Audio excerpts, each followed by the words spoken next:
नमस्कार स्टूडेंट्स, मैं Sunil Bhatt, lecturer government polytechnic college Dungarpur से।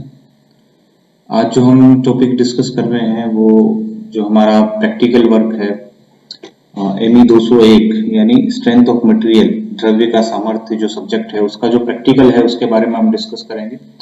तो जैसा कि हम देख सकते हैं प्रैक्टिकल में जो अलग अलग प्रैक्टिकल्स हैं हमारे पास, जैसे हार्डनेस टेस्ट है, टेंसाइल टेस्ट है, कंप्रेशन टेस्ट है, स्प्रिंग स्टिफनेस टेस्ट, और इसी तरीके से एक टेस्ट है हमारे पास टॉर्शनल टेस्ट, टॉर्शन टेस्ट। तो टॉर्शन टेस्ट यानी किसी मेंबर पर टॉर्शनल स्ट्रेंथ कितनी है, टॉर्शनल शियर स्ट्रेंथ जब उस पर अप्लाई होता है तो वो किस लेवल तक उसको बर्दाश्त कर सकता है, उसकी स्ट्रेंथ क्या है, ये जो है जानने के लिए हम टॉर्शन टेस्ट करते हैं। अब ये करने से पहले हमें ये थोड़ा सा देखना है कि किस तरीके के मटेरियल के लिए टॉर्शन टेस्ट करना जरूरी होता है। तो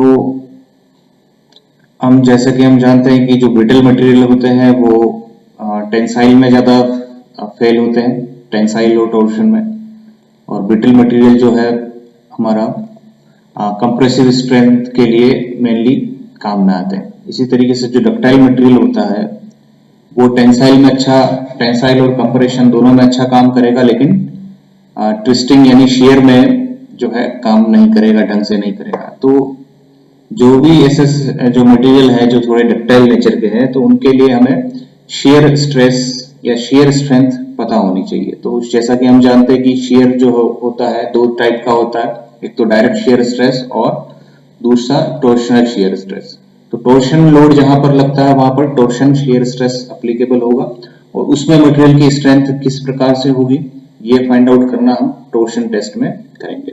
तो यहाँ हमने इस माइल्ड स्टील जो मटेरियल लिया हुआ है, माइल्ड स्टील इसलिए लिया हुआ है कि माइल्ड स्टील डक्टाइल मटेरियल है, और डक्टाइल मटेरियल जो है शियर में फेल होता है। शियर चाहे वो टॉर्शन हो चाहे डायरेक्ट हो, शियर में फेल होने के चांसेस ज्यादा होते हैं। तो जब भी टॉर्शन टेस्ट हम करते हैं तो डक्टाइल मटेरियल उसमें यूज किया जाता है, क्योंकि डक्टाइल मटेरियल शियर में फेल होने के चांसेस ज्यादा है, तो वहां पर उसको प्रोटेक्ट करना जरूरी होता है। तो इस टेस्ट में देखिए हमारा ऑब्जेक्टिव क्या है, to study the behaviour of mild steel when subjected to a gradually increasing torsional load and to determine the rigidity modulus and modulus of rupture। तो यहाँ देखिए क्या करना है हमें, एक माइल्ड स्टील की जो रोड है जिसपे ग्रेजुअली इंक्रीजिंग टॉर्शनल लोड यानी टॉर्शनल लोड लगाया हुआ है, टॉर्शनल लोड एप्लीकेबल है, और वो धीरे धीरे उसकी वैल्यू हम बढ़ा रहे हैं। तो हमें क्या करना है, इसका बिहेवियर फाइंड आउट करना है कि किस तरीके से उसमें स्ट्रेस पैटर्न डेवलप होता है, कब जाकर के फेल होता है। साथ ही हमें ये पता करना है determine the rigidity modulus and modulus of rupture, rigidity modulus और रप्चर मॉड्यूलस हमें पता करना है। तो सबसे पहले हम देखते हैं कि किस तरीके की मशीन इसके अंदर यूज में आएगी। तो हमारे पास कुछ देखिए डायग्राम्स हैं। ये जो डायग्राम है हमारे पास,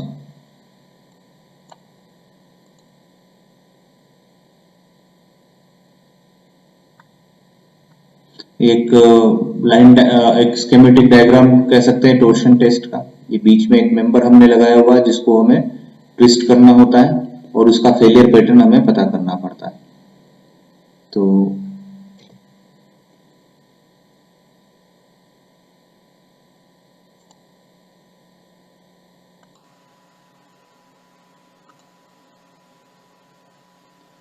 यहाँ पर देखिए ये जो मशीन है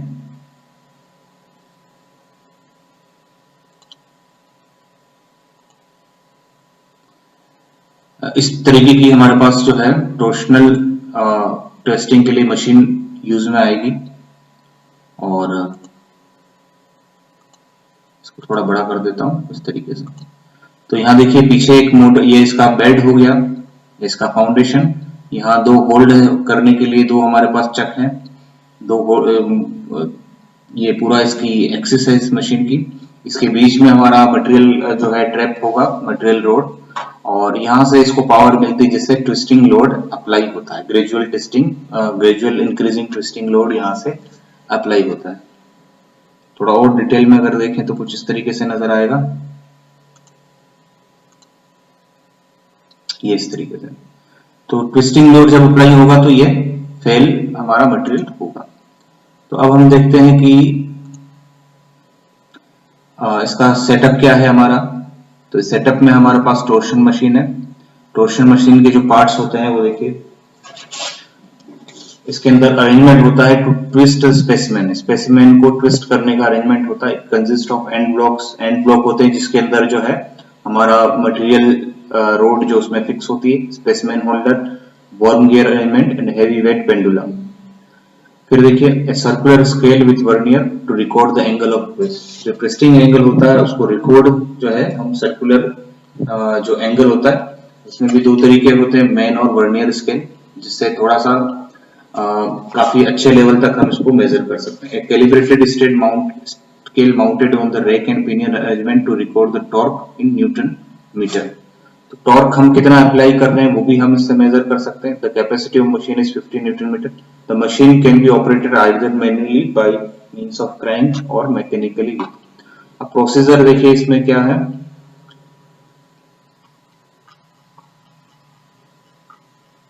प्रोसीजर जो है, स्पेसिमेन को ऑब्जर्व करना है, measure its diameter, initial length. हमें जो क्या करना है, जो भी स्पेसिमेन हम लेंगे सर्कुलर सिलेंड्रिकल स्पेसिमेन, उसका डायमीटर हम मेजर करेंगे और इनिशियल लेंथ हम लेंगे।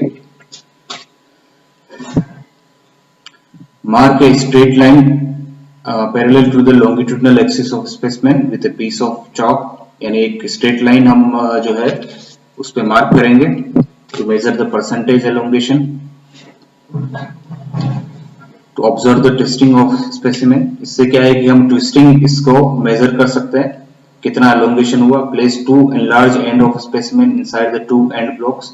एंड जो ब्लॉक्स है उसके अंदर इसको रखेंगे and place the whole assembly in the specimen holder. See that the specimen is fix with no slack. यानी स्पेसिमेन जो होगा वो फिक्स हो जाएगा, उसमें किसी तरीके का ढीलापन या कोई स्लैग नजर नहीं आना चाहिए। यानी अगर उसको हम पकड़ करके इसको हिला करके देखेंगे तो उसमें किसी तरीके से कोई लूज नहीं होना चाहिए। फिर देखिए, adjust the circular scale and the torque scale read 0। ये शुरुआत में जो है सर्कुलर स्केल और टॉर्क मेजरमेंट का जो स्केल होगा वो 0 वैल्यू पर रहेगा। See that the screw provided in the torque scale arrangement is in contact with the main scale and that the vernier of the scale is in contact with pendulum plane initially. To begin with, operate the machine manually, record the torque and scale reading at the regular interval of 1 degree twist up to 10 degree and at every 2 degree interval up to 30 degree. तो यहाँ पर क्या करना है, अब हमें machine चालू करनी है और हमें टॉर्क की रिकॉर्डिंग करने की हर एक डिग्री पर। और जो रेगुलर इंटरवल है 1 डिग्री से लेकर के 10 डिग्री तक और 2 डिग्री का जो इंटरवल है उसके अंदर कितना जो है हमारा टॉर्क इंक्रीज हो रहा है, तो ये हमें पता करना है। Now remove the crank used for manual operation and connect the machine to an electric motor through clutch arrangement. Note down the torque scale reading at 60 degree and afterward at an interval of 60 degree up to the failure of the specimen. यानी 60 degree तक हमें ले जाना है, उसके बाद कब ये फेल हो गया वहां तक हमें मेजर करना है। At the instant of failure, disengage the clutch, record the angle of twist as well as the torque at the instant of failure.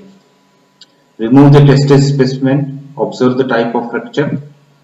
With the help of a thread, measure the length of chalk mark on the specimen.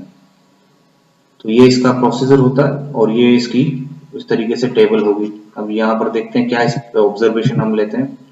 सबसे पहले material, जैसे यहाँ पर mild steel आ जाएगा। Diameter of the specimen, जितना diameter हम उसमें देखेंगे, रोड कितने डायमीटर की। लेंथ ऑफ स्पेसिमेन कितने mm की।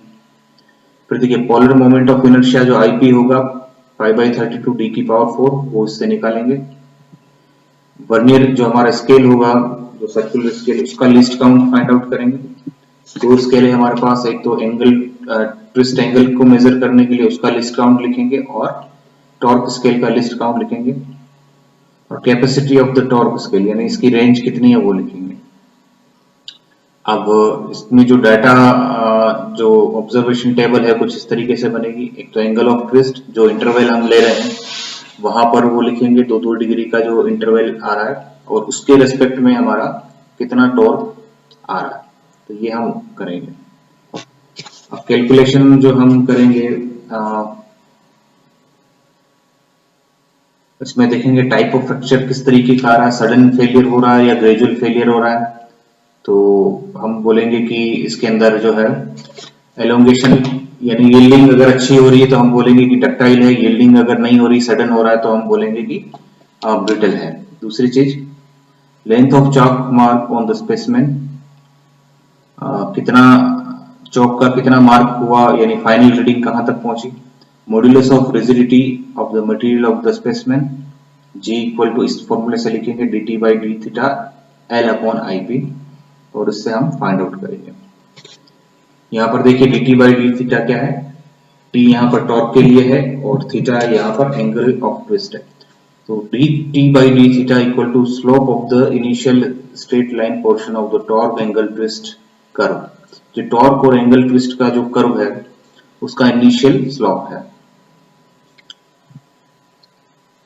मॉड्यूलस ऑफ जो रप्चर हम निकालेंगे, टॉर्शन मॉड्यूलस ऑफ रप्चर, वो होगा 16t अपॉन 5d क्यूब, और परसेंटेज एलोंगेशन जो होगा l dash minus L upon into 100, क्योंकि लेंथ में भी चेंज होने के चांसेस रहते हैं तो लेंथ में भी चेंजेस आएंगे। और फाइनली हम रिजल्ट और कैलकुलेशन हमारा इस तरीके से। Thank you student.